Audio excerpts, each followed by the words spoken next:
I'm Lieutenant Williams, a police officer attached to the Juvenile Division. I'm on my way to Monroe Junior High School to talk to a group of young people. That looks innocent enough, doesn't it? Lots of young people hitchhike. Seems like a good way to get from one place to another. But sometimes there are dangers involved that never meet the eye.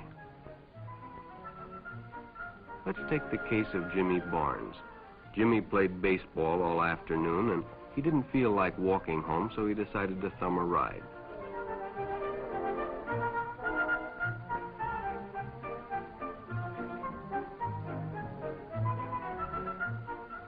He'd done it 100 times before, and he didn't think anything was unusual when the driver struck up a friendly conversation. In fact, he seemed like a real nice guy. He asked Jimmy if he played baseball in the park often. Jimmy told him they practiced 3 times a week and played a rival group on Friday afternoon. The stranger was a good listener, too, and it only seemed minutes before they pulled up in front of Jimmy's house.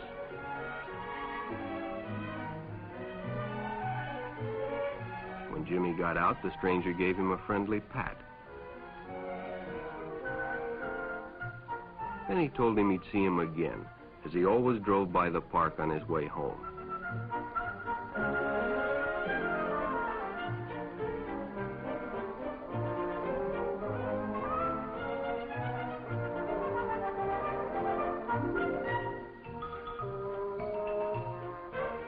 Sure enough, the following day, when Jimmy finished playing ball, well, the man was there waiting.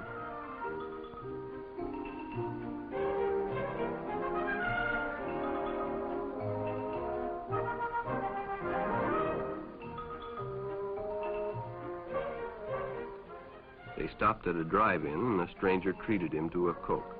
During their conversation, he told several off-color jokes, but Jimmy had heard others before, and well, it made him feel big to so easily win the confidence of an older person.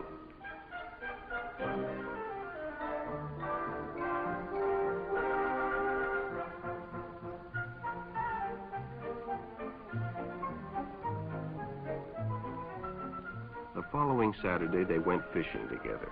By now, they were using first names. Ralph said it was more friendly.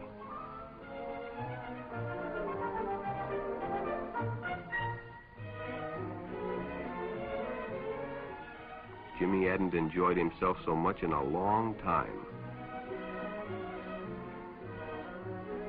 Then during lunch, Ralph showed him some pornographic pictures. Jimmy knew he shouldn't be interested, but, well, he was curious. What Jimmy didn't know was that Ralph was sick, a sickness that was not visible like smallpox, but no less dangerous and contagious, a sickness of the mind. You see, Ralph was a homosexual, a person who demands an intimate relationship with members of their own sex. But by now, Jimmy felt a fondness for Ralph, and they continued to go places together. Ralph was generous and took Jimmy many interesting places and did many nice things for him. He bought presents and even gave him money, but payments were expected in return. You see, Jimmy hadn't recognized Ralph's approach soon enough. When Ralph first asked Jimmy to go fishing alone, he should have discussed it with his parents or teacher. Finally, Jimmy told his parents, and they reported it to the juvenile authorities. Ralph was arrested, and Jimmy was released on probation in the custody of his parents. But all homosexuals are not passive. Some resort to violence, as in the case of Mike Merrick.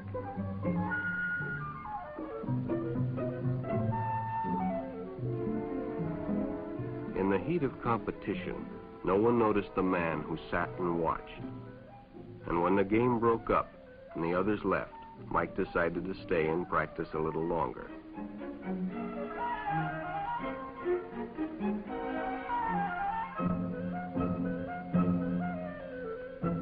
The stranger joined him. He was friendly and, well, it was better than playing alone. But after a few shots, Mike realized he had already overstayed his time and suggested he better leave. The stranger told him if he'd like to stay longer, he'd be glad to drive him home when they finished. Sounded great to Mike.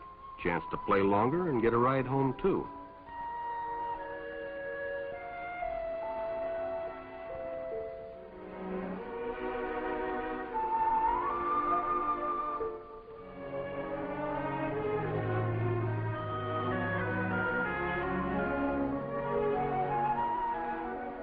finished, the stranger told him he'd make a fine player someday if he got lots of practice. The companionship, the praise, the friendly attitude dispelled any misgivings Mike might have had about going with a stranger. He probably never realized until too late that he was riding in the shadow of death. But sometime that evening, Mike Merritt traded his life for a newspaper headline.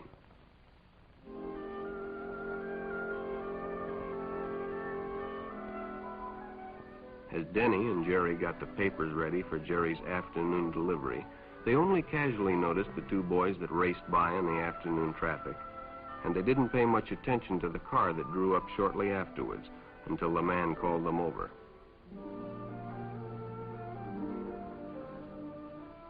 Had two boys been by on bicycles? The boys nodded they had. Could they recognize them if they saw them again? Well, Denny guessed he could. Then hop in, the man said. Those are stolen bikes. Without giving it another thought, Denny got in and the car sped away. Jerry watched. He'd been told many times, if a friend got in a car with a stranger, to write down the license number. It didn't seem to apply, but, well, fortunately, he marked it down.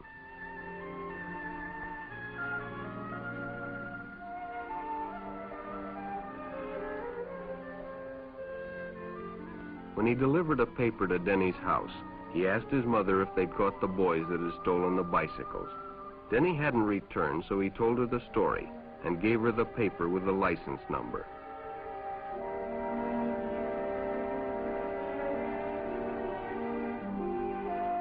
Being a careful parent, she decided to call the police. Jerry supplied the necessary information, and the stranger's car was quickly spotted. It was a good example of how important it is to always get the license number and description of any stranger who takes a young person off alone, no matter what they tell you.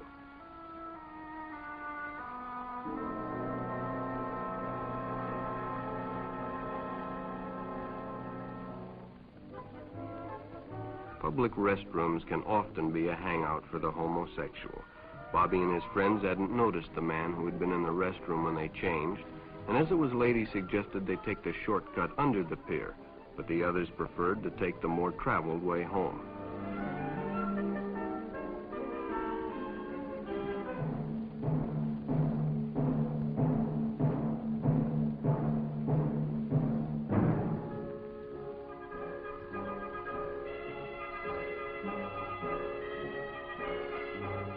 When Bobby recognized the stranger as the man in the restroom, the shortcut under the pier didn't seem like a good idea at all.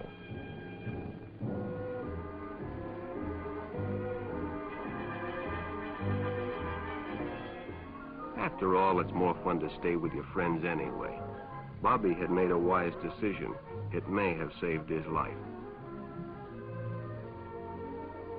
The decision is always yours, and your whole future may depend on making the right one.